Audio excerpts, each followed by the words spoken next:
So we're going to continue with our shifting unit, and we're going to practice shifting actually the easiest function to learn about transformations, and that's the parabola.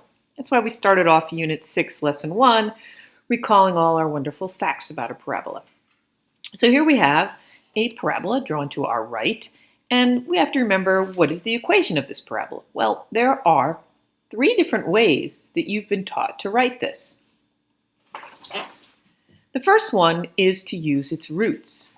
And if we remember, we just come over here and we see that it crosses at 1 and 5. So when we write the equation, we write it as x minus 1, x minus 5. We could multiply that out.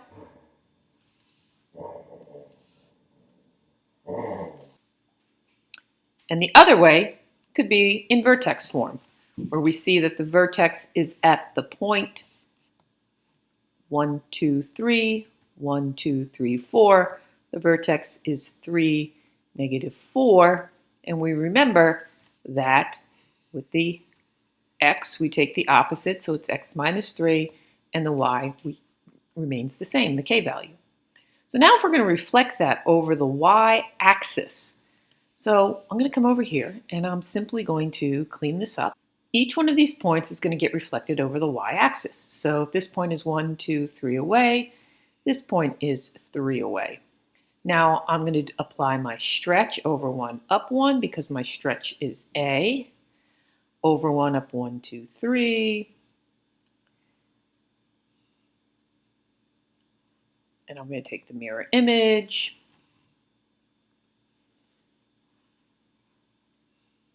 And there you have it. There's our new parabola reflected over the y-axis. And we're going to have a little throwback to geometry in a second. What's the equation of this new parabola? Well, once again, you can do the same. You can do it by the roots. Since the new roots are negative 1 and negative 5, it would be x plus 1, x plus 5. We can multiply those roots out and get the standard form equation, or we can simply do it in vertex form as usual. So if you remember, when you reflect over the y-axis, we negate the x values. So that's how each one of these equations came to be. Right here, if we took the original formula, right, x minus 1, x minus 5, and we negated the x value, if we were to multiply this out, negative x times negative x is x squared. Negative x and negative 5x is positive 5x. Negative 1, negative x is positive 1. So when I add those together, I get 6x.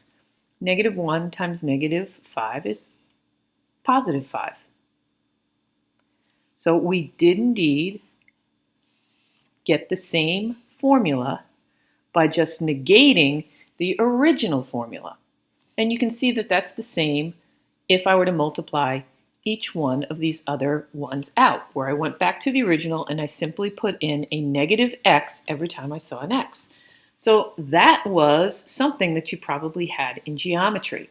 I don't know how you wrote it, but something to the effect that a reflection over the y-axis of the point xy means that you simply negate the x but keep the y the same value. So we're going to take this same parabola now and reflect it over the x-axis.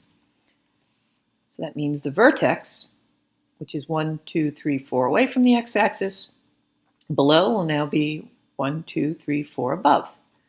Once again, since my a value is 1, I'm going to apply my little standard stairs. Over 1, down 1. Over 1, down 1, 2, 3. And then I can just take the mirror image of those.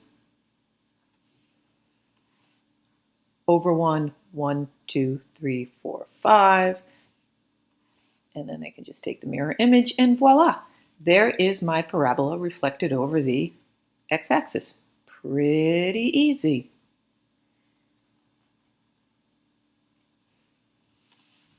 Remember when we negate the y value when we reflect over the x-axis. So if we went back to geometry, when we are reflecting over the x-axis, some point xy, we simply negate the y value. So if we do this algebraically, we are going to take our original x squared minus 6x plus 5, that's my original equation, and to get the new equation of our reflected red parabola, I negate the y. Now remember, when we're writing functions, all functions have to be defined y equals. So that means to get rid of that negative, I'm just going to divide everybody by a -1. And when I do so, I get my new equation, negative x squared plus 6x minus 5. And because it has that leading negative out there, you remember in Algebra 1, that meant your parabola was opening downward. Notice the roots are still the same. The roots are still 1 and 5. So when I taught Algebra 1, and you had to factor this, I would always tell my kids to factor with a leading coefficient of a positive. So if you were to factor this, I would have told you to factor out the -1, and oh my goodness, when you factor out the -1, look what you have. The original. So flipping over the x-axis is going to keep the roots the same. There's more to it than just that, which we'll learn in a couple of other sections. And in the back here, when we flipped over the y-intercept remained the same. And that's because of the power of 0. Both of those have 0 as part of their points. So we want you to become pretty adept at doing this algebraically. We could take out Desmos, reflect this over the x-axis, look at the roots, multiply it out, but that takes too long. So we simply look here. We have a parabola with an equation, and we want to reflect it over the x-axis. So we're going to come back here, and we're going to remember that when we reflect over the x-axis, a point xy, we simply negate the y value. All right, that's all I'm going to do here. Remember, f of x is fancy for your y. So when I do my math, you have to change it to y. Actually, when you're plotting it on a graph, you have to change it to y, but we're not going to get into that. I just always do, it makes my life easier. I'm going to then just negate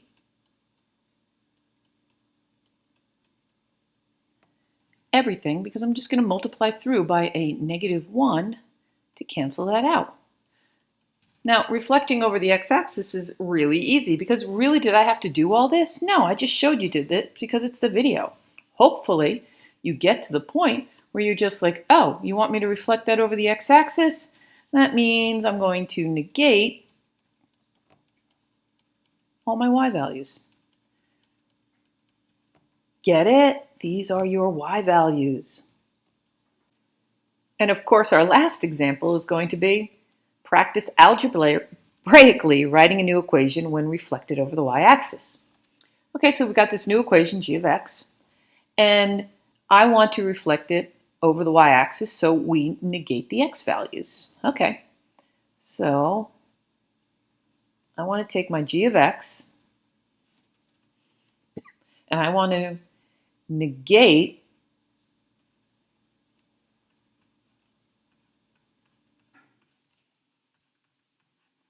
all the x's. And technically, we really should call this a new function, right? Because we're making a new function. Let's just call it h. All right, well, negative x and then squared is positive, so that's going to be 4x squared. Negative 7 times negative x is positive 7x plus 2. So our new function is 4x squared plus 7x plus 2.